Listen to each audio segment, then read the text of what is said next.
Ordering a letter mailing. Navigate to letter mailing on the navigational menu. Select or input your community.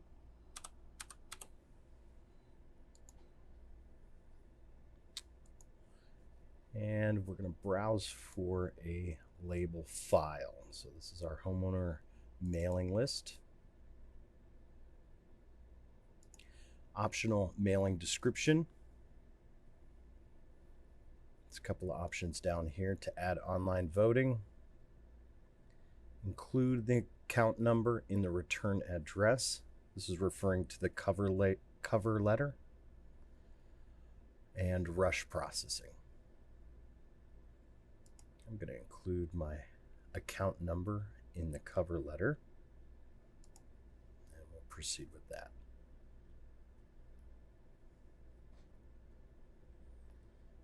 Now we need to navigate to the document we're going to mail out to our homeowners. I have a 3-pager handy, and we have print options of single or double-sided printing, black and white or full color printing, and a variety of different paper colors. We can continue to add documents here, or we can proceed. Outer envelope messaging. This represents the envelope that's going to be showing up in your homeowner's mailbox. You can draw attention to that piece of mail with some messaging. That's optional.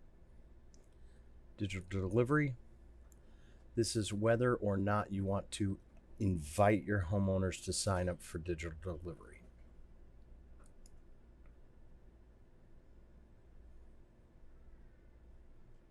Here we have the review and submit page. This page provides you the opportunity to include another individual with your proofing and review process. And then this is your opportunity to include special instructions for your order. Submitting our order is not approving it for print and production. It's moving it to the next stage, which is the review process.